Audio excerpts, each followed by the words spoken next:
Começa agora a programação da Universidade Federal de São Paulo. Escola Paulista de Medicina.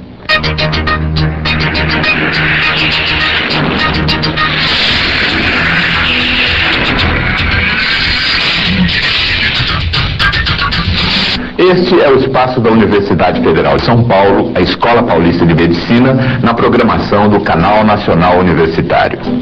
No programa de hoje você vai ver... Afinal, é Escola Paulista de Medicina ou Universidade Federal de São Paulo? Quem é quem no ensino médico no Brasil? Lápis e papel na mão. A agenda médica está nesta edição. Vamos começar falando um pouco da nossa universidade. Uma história bonita, de muita luta, pela construção de um dos maiores centros de ensino e pesquisa médica da América Latina. Talvez você estranhe o fato de que às vezes falamos Universidade Federal de São Paulo e às vezes dizemos Escola Paulista de Medicina. É assim mesmo, os dois nomes são da mesma instituição. Universidade Federal de São Paulo é o nome oficial. Escola Paulista de Medicina é o nome afetivo e mais tradicional. Agora você vai saber como tudo isso começou. Maior centro de ensino e pesquisa médica do Brasil, a Universidade Federal de São Paulo ergue-se numa espécie de conglomerado que ocupa 18 prédios e mais de 100 casas. A universidade, que surgiu como Escola Paulista de Medicina, tem cerca de 3.700 alunos e 683 professores. O ensino médico e a pesquisa também se revertem em assistência social. A escola atende pessoas da capital, cidades do interior do estado e de vários pontos do país. Os números mostram a importância desse trabalho. Só no Hospital São Paulo, Hospital Escola, administrado pela universidade, são 40 mil internações por ano, 138 mil cirurgias, 294 mil exames radiológicos, 2 milhões e 100 mil exames laboratoriais e 770 mil atendimentos por ano nos ambulatórios.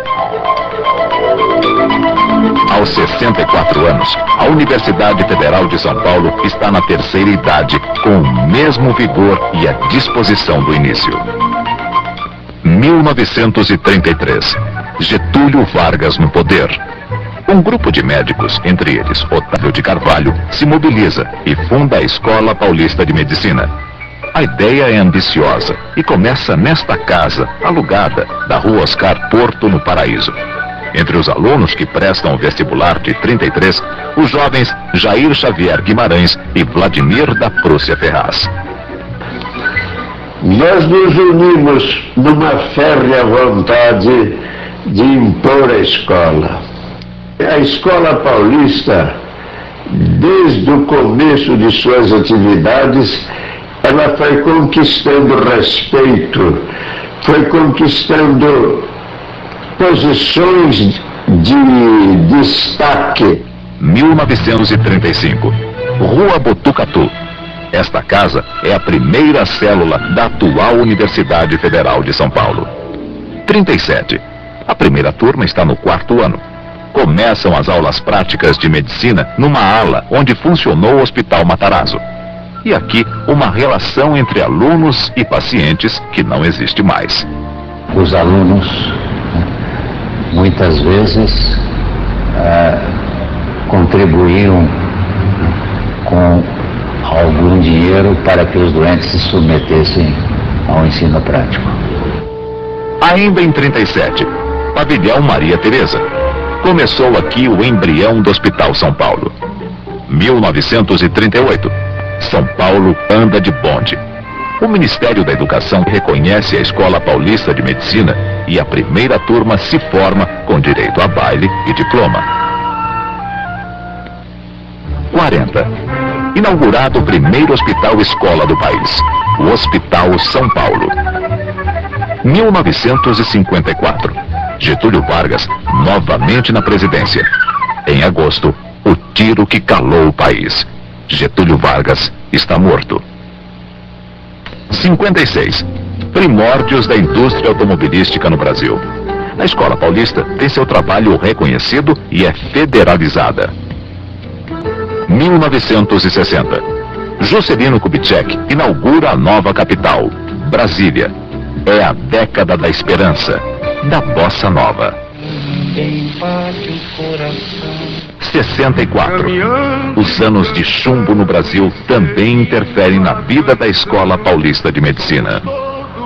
Além do professor Bato Lindenberg, mais 4 docentes também foram cassados. Isto ocorreu até cerca de 1979, quando então houve a chamada abertura política do Brasil, e com isto nós, mesmo da Escola Paulista de Medicina, tivemos 4 docentes reintegrados. Infelizmente, naquela época, o professor Marco Lindenberg já havia falecido há algum tempo. 70. O Brasil leva a taça e comemora. A Escola Paulista dá um passo importante e implanta os cursos de pós-graduação. Eu participei de uma época em que a escola era chamada de Escolinha. Era uma tímida instituição universitária da Vila Clementino, em que nós nos conhecíamos a todos. Era praticamente uma família pequena. E praticamente a expressão da escola era atividade assistencial. Nos últimos 10 anos ocorreu uma explosão nessa produção científica. E analisando os motivos dessa expansão, eu acredito sinceramente que foi a pós-graduação que entrou com tudo na Escola Paulista de Medicina e que ocasionou uma produção científica de boa qualidade e regular. Nos anos 90, a produção científica na área médica ganha destaque nas revistas indexadas e consolida a Escola Paulista de Medicina como uma das mais importantes do país. 1994. A Escola Paulista de Medicina se torna Universidade Federal de São Paulo. É uma das poucas do mundo a atuar somente na área médica. Como nós, por força de não sermos universidade, nos termos mantido até há pouco tempo como uma escola isolada, nós concentramos todos os nossos esforços de produção numa única área do conhecimento. Ela cresceu bastante, caminhou para a interdisciplinaridade, de tal maneira que a gente tem fronteiras, tanto com a área das ciências humanas, das ciências exatas, mas ela é basicamente uma produção, então, na área das ciências biomédicas e da saúde. E para um país da dimensão do Brasil, eu acho que esse é um modelo que provou ser muito bom. Não há necessidade de insistirmos em modelos de universalidade de conhecimento, às vezes com grande desperdício de recursos. 1996. A Escola Paulista de Medicina tem o melhor desempenho em produção científica na área médica entre as universidades brasileiras. A média da escola é de 2,9 artigos publicados por professor em revistas indexadas. 1997. Agora, a Universidade Federal de São Paulo é a primeira do país a implantar um curso universitário online. Pela Rede Mundial de Computadores, a internet, será ministrado o curso de aperfeiçoamento de nutrição em saúde pública. Outro desafio: levar para a televisão a produção acadêmica, a pesquisa e o trabalho social da Escola Paulista de Medicina. Esse momento é um momento muito importante.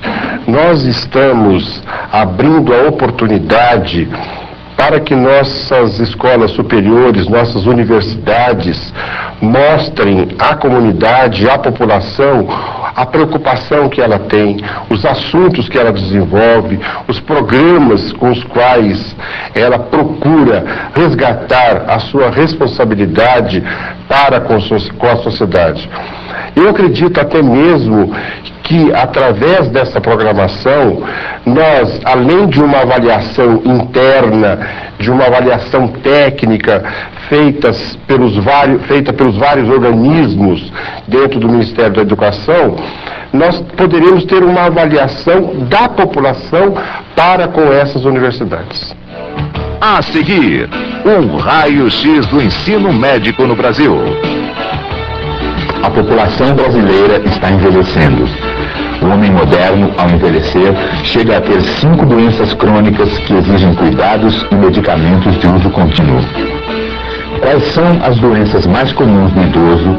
Quais os cuidados verdadeiros e quais são as falsas esperanças vendidas ao idoso? Este é o tema do programa Vida da Universidade Federal de São Paulo, que vai ao ar a partir de segunda-feira, dia 17.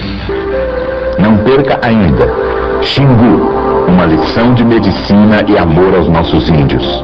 Um retrato do trabalho realizado pela Escola Paulista de Medicina há 30 anos, junto às tribos do Parque Nacional do Xingu. No Estúdio Vida, uma entrevista com Orlando Vilas Boas e Roberto Baruzzi, o médico indigenista. Em Belo Horizonte, Minas Gerais, de 15 a 19 de novembro, 44º Congresso Brasileiro de Anestesiologia. Promoção da Sociedade de Anestesiologia de Minas Gerais. Informações pelo telefone 031-225-9901. De 11 a 13 de novembro, em Belo Horizonte, Minas Gerais, 17º Congresso Brasileiro de Cirurgia da Mão. Promoção da Sociedade Brasileira de Cirurgia da Mão. Informações pelo telefone 011-820-3942. Quais são os caminhos que levam homens e mulheres a abraçar a tarefa de reunir conhecimentos capazes de promover a cura? A carreira médica ainda é a que mais seduz milhares de jovens, todos os anos, conforme demonstram os números dos vestibulares. Mas qual é atualmente o tamanho desse mercado de trabalho? E como andam a formação e o ensino médico no Brasil? Nossa próxima reportagem responde a essas perguntas.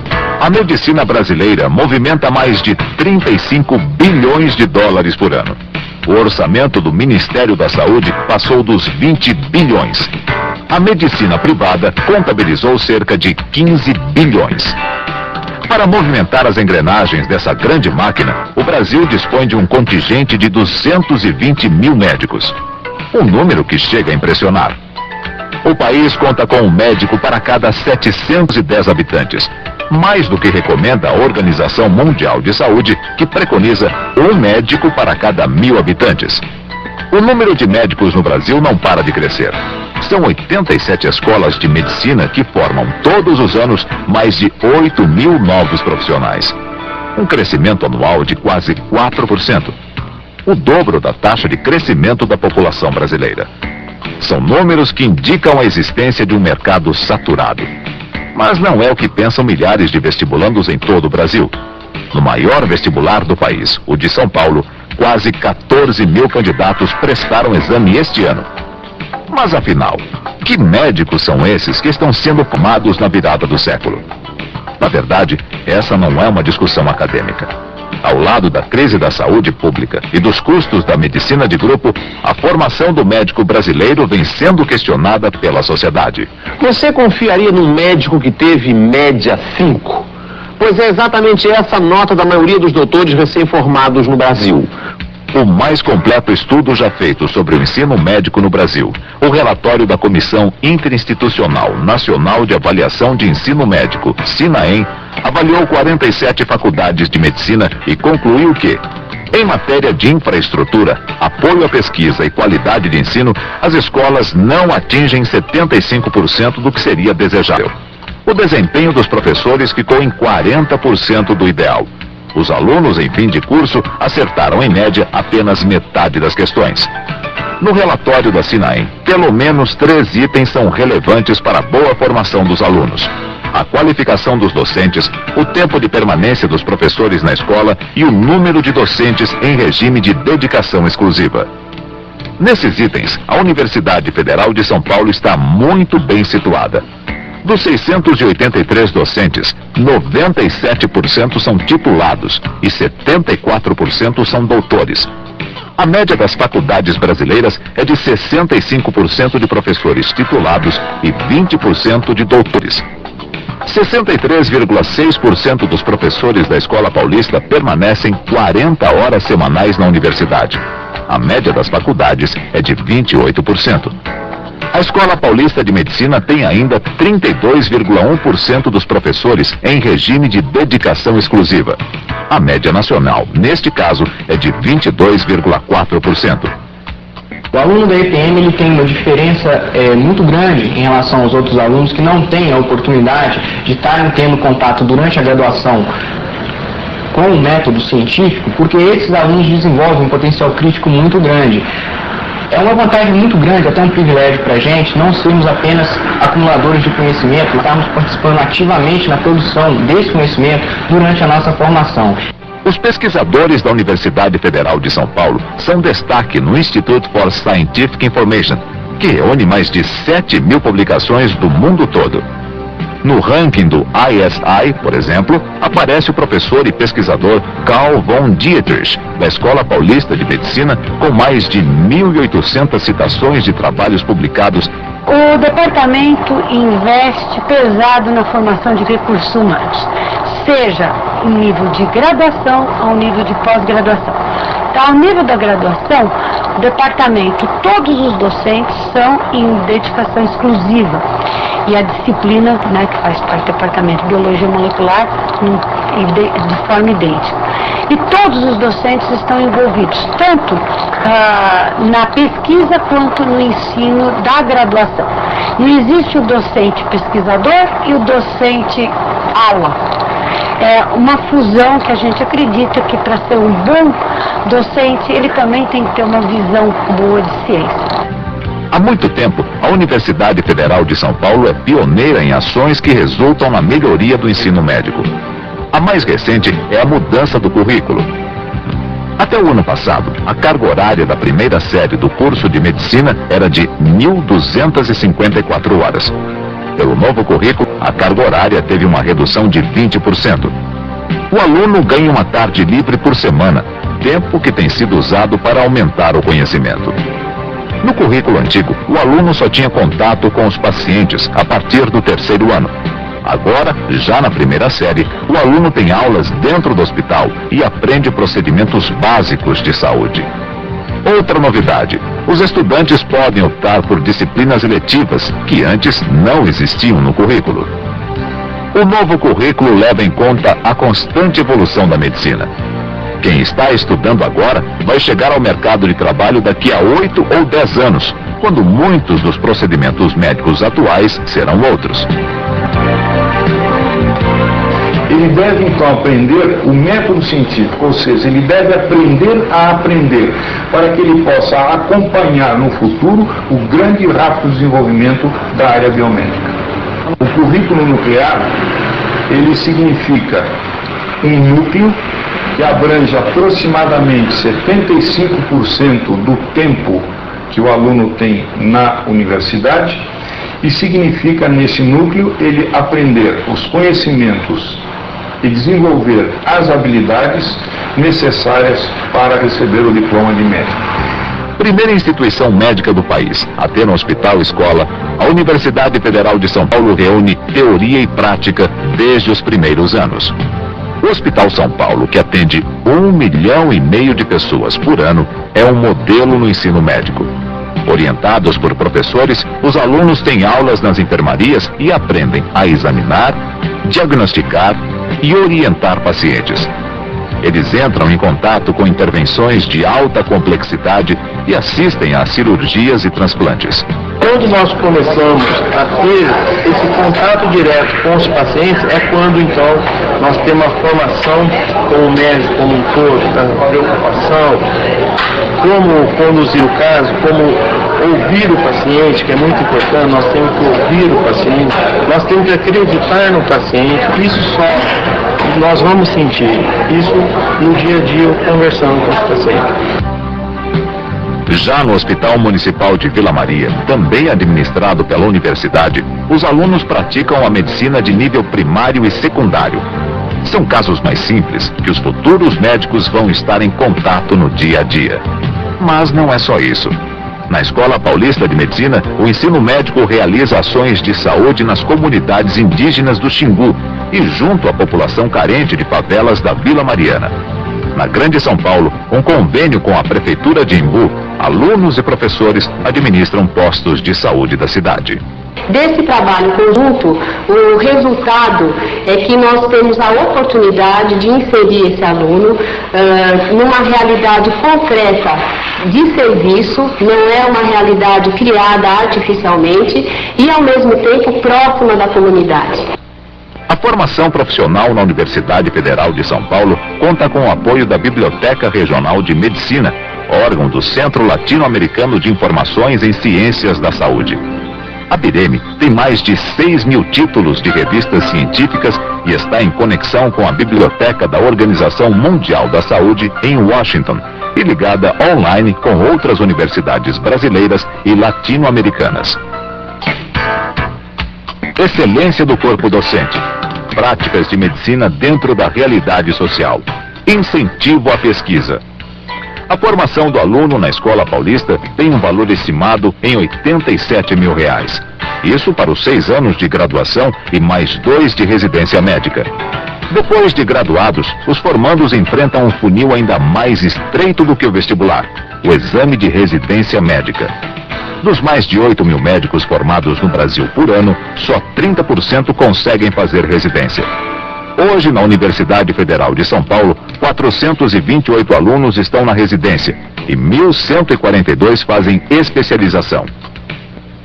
Oferecer uma boa formação para o médico exige investimentos que nem sempre a universidade pública dispõe. O orçamento da Escola Paulista de Medicina para este ano é de cerca de R$168 milhões, 15% a menos do que o do ano passado.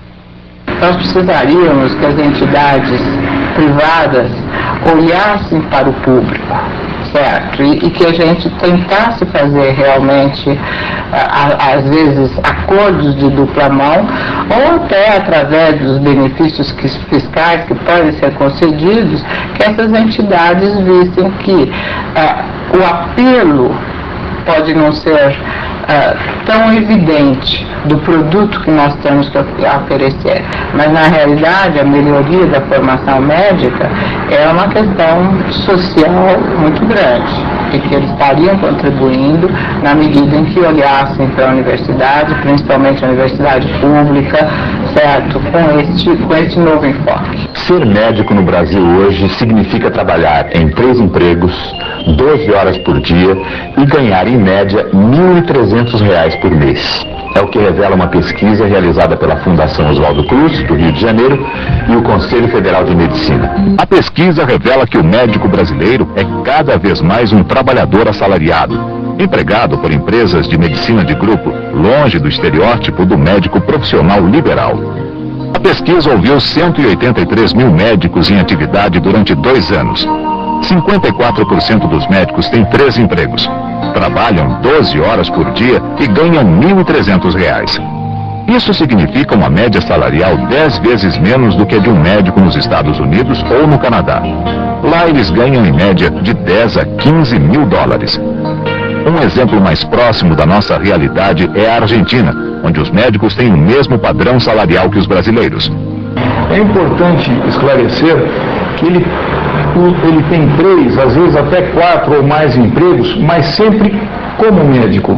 Ele tem empregos onde ele exerce a profissão para a qual foi formado. Isso não é verdade para todas as profissões. Para 71% dos médicos, um dos empregos é público. Para 49%, um dos empregos é em regime de plantão. Cerca de 79% tem consultório. Mas esses consultórios, em quase 90% dos casos, vivem às custas de convênios com empresas de medicina de grupo. Este é um aspecto que os alunos, os recém-formados, devem ter conhecimento e devem lutar para que esses convênios, esses seguros médicos, paguem, remunerem o trabalho médico de uma maneira decente e adequada. 96% dos médicos ouvidos disseram estar insatisfeitos com a profissão.